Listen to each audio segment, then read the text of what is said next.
Muy buenas noches, Telemedellín los saluda en directo desde el Parque La Presidenta en el sector de El Poblado. Este es el programa de frente, programa institucional del Consejo de Medellín y como lo habíamos acordado desde el comienzo mismo de estos programas este año 2015, le queremos dar una repasada a los 21 concejales de la ciudad, quienes conforman las bancadas que hoy están en la Corporación Consejo de Medellín y desde luego, como les dijimos, hemos cambiado un poquito el formato. Hoy tenemos 3 invitados que tienen en común, además de ser concejales, son profesionales de la rama de la salud. Pero antes de saludarlo propiamente a nuestro primer invitado, voy a saludar a Johan Arenas. Buenas noches, Johan, para que nos digan cómo puede participar en este diálogo que queremos abierto entre ustedes y nosotros, nuestros televidentes y los seguidores en redes sociales. Buenas noches. Hola Alfredo, buenas noches, saludo para usted y por supuesto para todos los televidentes. Lo más importante es el respeto. Le pedimos por favor a las personas que interactúen con nosotros o lo hagan a través de la línea telefónica, respeto y que planteen sus argumentos si tienen alguna inquietud para los invitados de esta noche. La forma de participar es muy fácil, a través de redes sociales nos encuentran en Twitter como @consejomed_tv, en Facebook nos encuentran como consejomed_tv y pueden seguir también nuestro canal de YouTube como Consejomed TV. Hay una línea telefónica gratuita 441-2100. A través de ella se pueden comunicar con nosotros y formular sus preguntas, reiteramos con mucho respeto a los invitados de esta noche. Bernardo Alejandro Guerra Hoyos, Partido Liberal, bachiller del Colegio San Ignacio de Loyola, médico cirujano de la Universidad Pontificia Bolivariana, especialista en gerencia de la salud del Instituto General de la Salud, magíster en ciencias políticas de la Universidad Pontificia Bolivariana, alta gerencia en la Universidad CES, diputado de Antioquia entre 1995 y el 2001, senador de la República entre el 2002 y el 2006, concejal de Medellín entre el 2008 y 2015. Efectivamente, nuestro primer invitado hoy es el médico liberal y aspirante a la alcaldía de la ciudad de Medellín, Bernardo Alejandro Guerra. Buenas noches, concejal, qué bueno tenerlo acá. Alfredo, muy buenas noches para ti y para los televidentes en la noche de hoy. Bueno, hoy vamos a tratar de hacer un ejercicio que es bastante difícil, es meternos un poquito como en el rancho, como se dice, y tratar de escudriñar realmente quién está detrás de esa curul que siempre vemos tan contundente en el proceso de control político. Ahí vemos en la hoja de vida que usted ha estado en el Consejo, en la Asamblea, en el Senado de la República, elegido por voto popular, siempre ejerciendo una tarea que le es reconocida por amigos y enemigos, y es el control político, una forma de hacer y de cumplir la tarea como concejal de la ciudad. Alfredo, efectivamente, yo diría que el rol más difícil, hacer una lucha frontal contra la corrupción, desde el ejercicio del control político en el Senado, en la Asamblea Departamental y en el Consejo de la Ciudad de Medellín, pero con un convencimiento inmenso que es el aporte a los altos niveles de corrupción que hay en el país. Pero eso justamente, dice uno, trae amigos y enemigos. Como que con usted no se puede tener un nivel de, como se dice en la política, de aguas medias. O a usted, ¿está uno con usted o está uno contra usted? Blanco o negro. Sí. Tonos grises me aterran, porque es la puerta giratoria entre lo público y lo privado y lo público, para generar la pérdida de recursos de la salud, de los restaurantes escolares, de los programas sociales que tanto hemos denunciado, pero a pesar de eso siguen permeando la contratación del Estado. Ahí, para empezar un poco como a ubicarlo a usted en el tiempo, todo el mundo sabe pues que su padre, su señor padre, Bernardo Guerra Serna, fue un hombre determinante en la vida no solamente de Medellín, de Antioquia, sino del país. Es difícil como hijo, digamos, en el mismo ramo de la política, crecer bajo la sombra de alguien tan poderoso, de alguien que fue tan contundente y tan determinante en la vida nacional incluso. Yo creo que el nombre de mi señor padre, como dirigente político liberal, denominado como uno de los grandes caciques del país, pero que ve uno los resultados en Antioquia, en Medellín, a diferencia del país, que fueron aportes importantes. Esa generación creo el IDEA, el metro de la ciudad que hoy disfrutamos, y las grandes empresas estatales, algunas de ellas que han servido para el desarrollo del departamento y de la ciudad de Medellín. Yo crecí en un hogar en el cual se vivía la política, estaba en todo su apogeo mi señor padre. Conocí con él los 125 municipios del departamento y muchas veredas y caseríos del departamento de Antioquia. Pude mirar cuáles eran las necesidades y la miseria de la gente, y por eso esa sensibilidad social y esa lucha frontal contra la corrupción, porque mientras en Medellín se despilfarra bastante y en el estado se despilfarra bastante, las necesidades que tienen las comunidades no se suplen solamente con llevar eventos ni generar eventos de ciudad. Por lo tanto, mi padre, más que una sombra, ha sido una persona que ha estado constantemente, no pendiente de mí, sino de que sea un buen servidor desde la actividad política en el servicio público. Como formación, como compromiso, además de llevar el mismo, de ser el homónimo.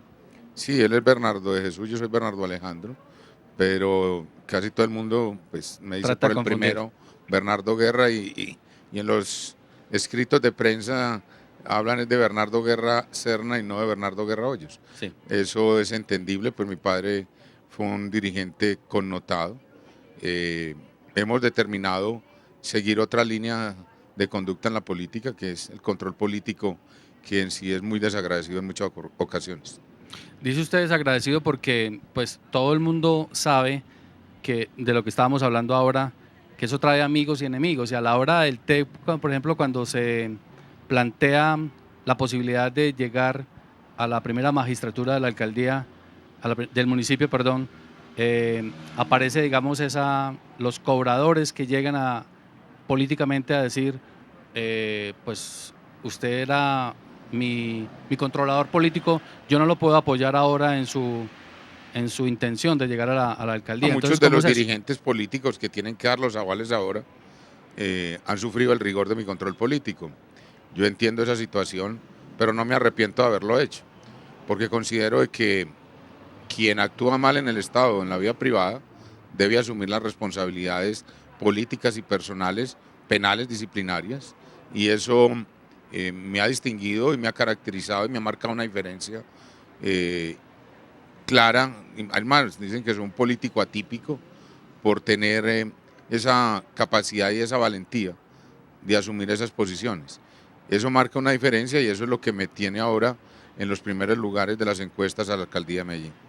Y eso lo lleva, para cerrar un poco como este capítulo, a tener que andar muy protegido. Usted ha sido víctima ya como de unos 5 intentos, entiendo, de atentados que ha sufrido. 4 atentados, siendo diputado de la Asamblea Departamental, siendo senador de la República y siendo concejal de Medellín. En un mes cumplo 2 meses de haber estado internado en una unidad de cuidados intensivos por el último atentado que sufrimos en una propiedad de mi señor padre en el departamento de Sucre. Muy bien. John Jairo de Nuevo Occidente, buenas noches. Su pregunta o comentario. Muchas gracias. Hombre, don Alejandro. Sí, hola. Buenas noches. Buenas noches. Hombre, me alegra mucho que yo pueda hablar con usted. Igualmente. Yo he sido un admirador suyo desde hace mucho tiempo. Muchas gracias. Y así, ya que usted estaba ahí hablando, ¿usted se va a postular a la alcaldía? Efectivamente. Sí. Así es. Entonces... John Jairo, pero disculpa. Con los míos para el voto. Muchas gracias por la confianza. Y espero pues que siga con esa honradez y esa berriondera para con nosotros los del pueblo. Eso es lo que marca la diferencia en nuestra propuesta. John Jairo, muchas gracias por su llamada y por su participación. ¿Encuentra muchas voces de este tipo, personas que no son liberales, que no tienen carnet, en las salidas suyas por la ciudad o no? Es que el estar punteando en las encuestas o en el grupo puntero, sí, es básicamente debido a un voto de opinión.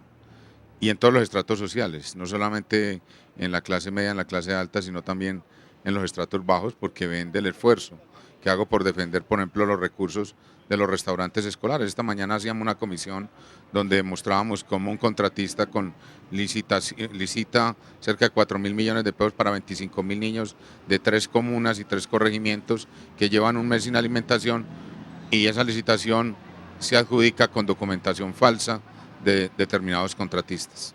Bueno, estamos hablando de su papá, Bernardo Guerra, pero también aparece su mamá, ejerciendo una gran influencia sobre la formación de ustedes como familia, digamos, y cada uno también en la vida política.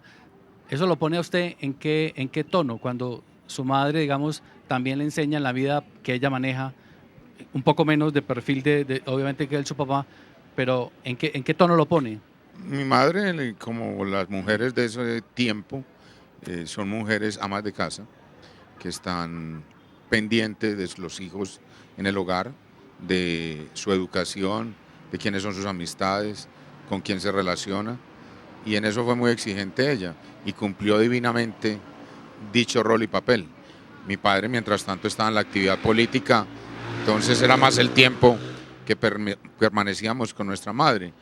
Mi madre es de Río Negro, mi padre es del occidente, un municipio llamado Peque, y mi madre pues fue también una persona que en nuestra actividad académica en los colegios estuvo muy atenta.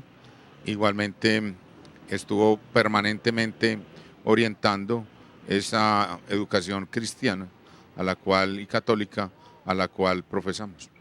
Los colegios a los que usted pertenece, digamos, en la hoja de vida lo vemos, el Colegio San Ignacio de Loyola y la Universidad Pontificia Bolivariana.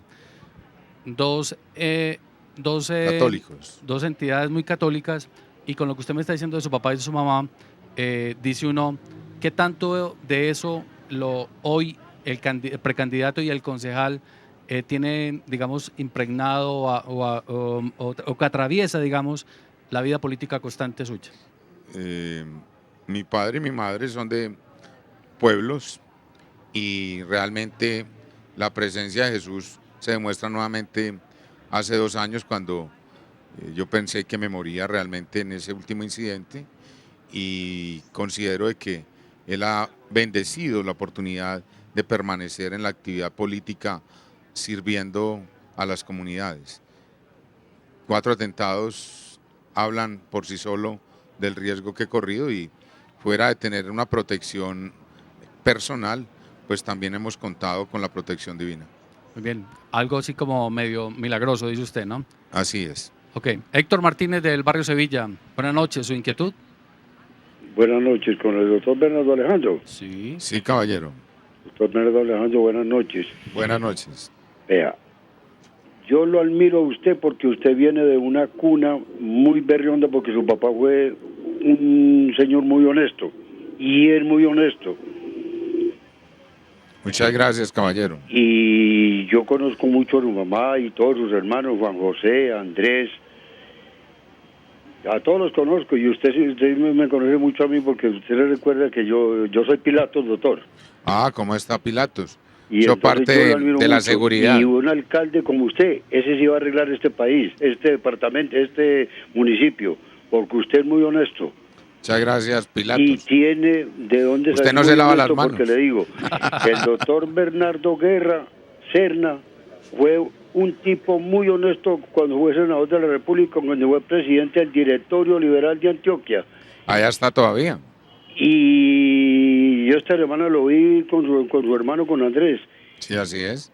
Y bueno, doctor, yo lo felicito que usted va a llegar allá, y con la ayuda mía y con la ayuda de muchos antioqueños, y por ahí 50 boticos míos, usted va a llegar de alcalde. Muchas gracias, señor. Así esperamos. Muy bien. Héctor, muchísimas gracias por su llamada y por su intervención. El cariño de la gente es una cosa bien interesante, pero hay algo que llama poderosamente en la actuación que usted tiene en el Consejo. Le decía yo ahora, antes de empezar, que los periodistas en general, pero todo aquel que observe la vida política de esta ciudad, tiene que aprenderle a usted algo que es muy notorio, y es el histrionismo, la capacidad que tiene usted para expresar una idea X o Y, o denunciar algo porque lo hace con alma, vida y sombrero. ¿Usted alguna vez tuvo clases de actuación o cómo hace, digamos, usted para manejar a veces esos discursos que son, pues son históricos dentro del hemiciclo del Consejo de Medellín? Yo diría que es con convicción y pasión y con el argumento de la verdad y la información que es fundamental para poder elaborar una buena intervención, un buen discurso. Pues yo tengo 52 años, de los cuales desde los 10 años, 42 años caminando con mi padre en la feria de ganado, en los discursos, en la actividad política. Eso es una escuela empírica más que una escuela de actuación. Uno ve los oradores que tuvo la oportunidad de conocer, tanto en el Partido Liberal como en el Partido Conservador en ese momento, pues algo captamos de ese mensaje y ahora lo utilizamos en el Consejo. Cuando la política se hacía en la plaza pública, el vibrato y todo aquello era... Claro, en la Asamblea Departamental de Antioquia, recorriendo todos los municipios del departamento, luego al Senado recorriendo el país y ahora muy dedicado pues a la intención de que la ciudad de Medellín continúe por un buen rumbo. Alguien decía, de pronto escuchándolo en un debate, y me tocó escuchar, no sé, creo, de pronto algunos de sus compañeros del Consejo, y decía algo así, voy a decir textualmente como decía, este Bernardo no debía ser concejal, debía ser o contralor o personero, y se quedó callado, dijo, o hasta investigador privado, porque ¿cómo hace usted para lograr sorprender a sus mismos compañeros, incluso a las mismas personas que usted va a fiscalizar, funcionarios, con una cantidad de datos insospechados? ¿Usted tiene una base de investigación o un grupo de investigación muy poderoso detrás de usted o qué? ¿Cómo es eso? El control político es una investigación. Es que el control político no es solamente expresarle un descontento al funcionario. Uno tiene que llegar argumentado y esa argumentación se basa en una unidad de apoyo importante, interesante, de profesionales que me acompañan hace mucho tiempo, pero lo fundamental, Alfredo, es la confianza del ciudadano para entregarme la información. Esa información pasa un filtro y después de pasar ese filtro es cuando yo asumo la responsabilidad que me ha entregado el ciudadano de denunciarlo, porque él no lo hace por temor, por situaciones de seguridad que se le pueden presentar y ante todo porque el ciudadano confía en que uno no lo va a traicionar ni a engañar ni a vender la fuente. Muy bien, y finalmente pensamos cuando estábamos elaborando este rápido cuestionario sobre puntos muy puntuales sobre su vida personal, que cuál será el sufrimiento de su señora esposa y de sus pequeños hijos, al saberlo, por ejemplo, objeto de los ataques y a veces objeto de la preocupación en un país donde hay tanta intolerancia. Allí tiene que haber mucho sufrimiento de parte también de su papá, de su mamá, de sus hermanos, cuando lo ven liderando procesos tan difíciles de control político. Estando aquí en este programa, teníamos al lado el expresidente de Solsalud, un senador que fue detenido del Santander por parapolítica. Lo veía yo aquí al frente y él me miraba y él fue una de las personas que denunciamos en el Congreso de la República en el caso de Carlos Gustavo Palacino. Y la gente me decía, ¿cómo se enfrenta usted al hombre más poderoso de la salud, Carlos Gustavo Palacino? Pero en ese momento, en el 2004, hablábamos de la pérdida de $1,5 billion de pesos, cuando se construían en vez de clínicas, academias de golf, cuando se construían en vez de ayudas diagnósticas, suntuosos palacios en los Llanos Orientales, Villa Valeria, y todo eso pues ha generado desde la atención de unidades de cuidados intensivos momentos muy difíciles para mis 4 hijos que están entre los 28 años, Alejandra, Valentina 11, Esteban 8 años y Lucía la menor 6 años. Y para Marta Lucía, que es mi compañera permanente, en todas las actividades, tanto políticas como privadas, también ha generado un sufrimiento inmenso. Pero han entendido también que es un convencimiento de un compromiso de vida, y el compromiso de vida es una lucha frontal contra el principal problema que tiene el país a nivel municipal, departamental y nacional, que es la corrupción. Bien, concejal, muchas gracias por dejarnos No, entrar Alfredo, un a poco ti. como a su casa, a su familia y a su intimidad. Vamos entonces a escuchar a Johan Arenas, que nos va a decir cómo es que está marchando las redes sociales y desde luego regresamos para presentarles al segundo invitado en la noche de hoy. Pues Alfredo, la idea es que la gente participe a través de las redes de Twitter, de Facebook, de la línea telefónica, con respeto, con argumentos. Si quieren conocer algo sobre la vida de los invitados de esta noche, su ejercicio en la vida pública, le pueden formular esa pregunta que ellos con mucho gusto la responderán. La invitación entonces es para que participen a través de @consejomed_tv en Twitter y a través de consejomed_tv en Facebook. Vamos a unos mensajes institucionales y ya regresamos para que sigamos hablando de frente.